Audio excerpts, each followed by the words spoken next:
So the situation in Minneapolis has gone from bad to civil war in less than 24 hours. The city is on fire. People are protesting in the streets.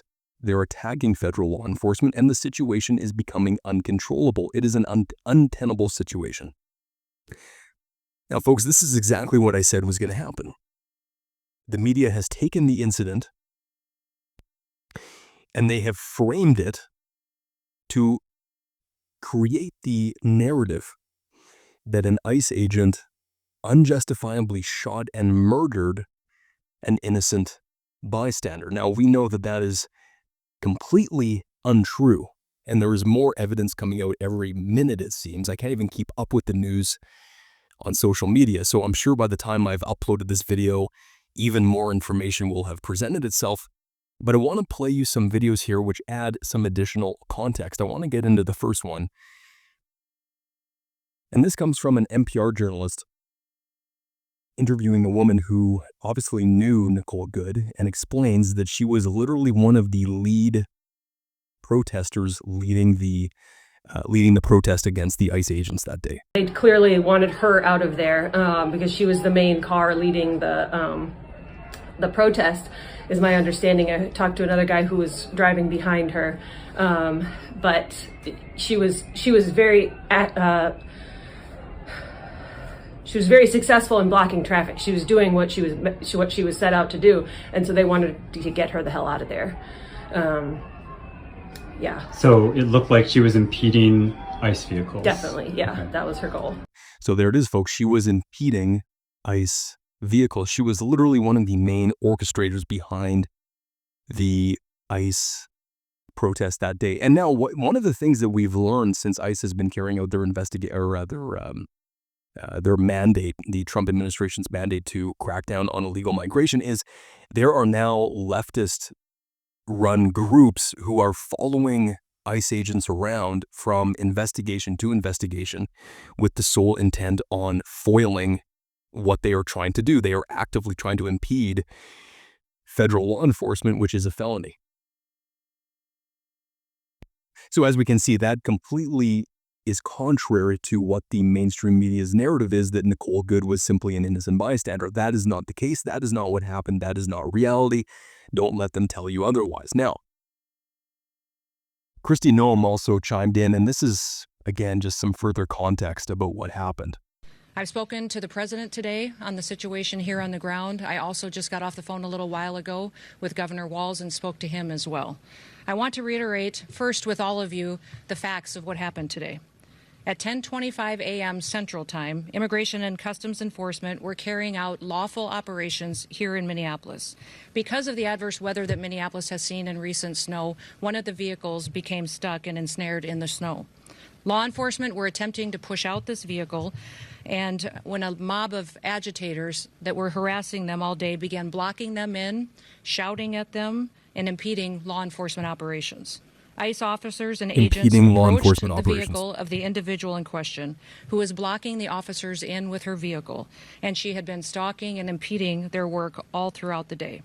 Stalking and impeding her work, their work all throughout the day. And to stop obstructing law enforcement, but she refused to obey their commands. She then proceeded to weaponize her vehicle and attempted to run a law enforcement officer over. This appears as an attempt to kill or to cause bodily harm to agents, an act of domestic terrorism. The ICE officer, fearing for his life and the other officers around him and the safety of the public, fired defensive shots.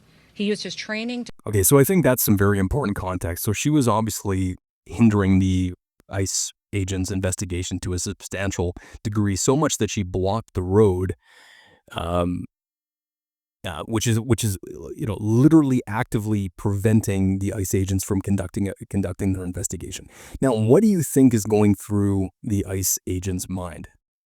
Okay, they have been involved for, I don't know, however long Trump's been in office. It's been months now, but they have been followed by angry, vitriolic leftists who probably want them murdered, who are chanting all sorts of epithets and violence against them. What do you think is going through their mind? Okay, they are in a high-stress environment, a high-stress situation. They don't know what's going to happen. They don't know what these people are going to do. They don't know if someone has a gun and they're going to use it. Okay, so we have to also bear that in mind.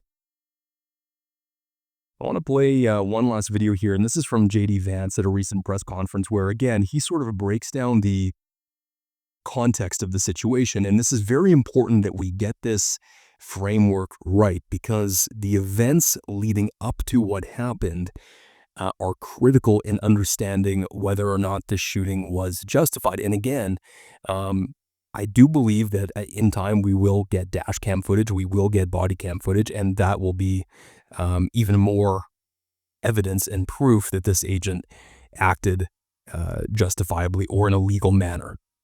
When I was actually walking out here, somebody sent me a photo of a CNN headline about what happened in Minneapolis. And this is the headline. I'm just going to read it.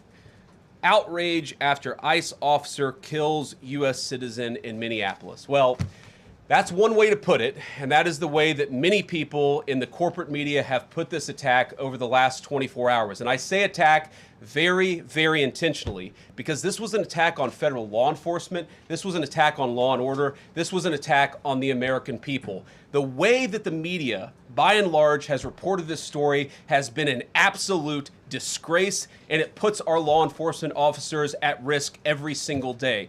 What that headline leaves out is the fact that that very ICE officer nearly had his life ended, dragged by a car 6 months ago, 33 stitches in his leg. So you think maybe he's a little bit sensitive about somebody ramming him with an automobile? What that headline leaves out is that that woman was there to interfere with a legitimate law enforcement operation in the United States of America. What that headline leaves out is that that woman is part of a broader left-wing network to attack, to dox, to assault, and to make it impossible for our ICE officers to do their job. If the media wants to tell the truth, they ought to tell the truth that a group of left-wing radicals have been working tirelessly, sometimes using domestic terror techniques to try to make it impossible for the President of the United States to do what the American people elected him to do, which is enforce our immigration laws.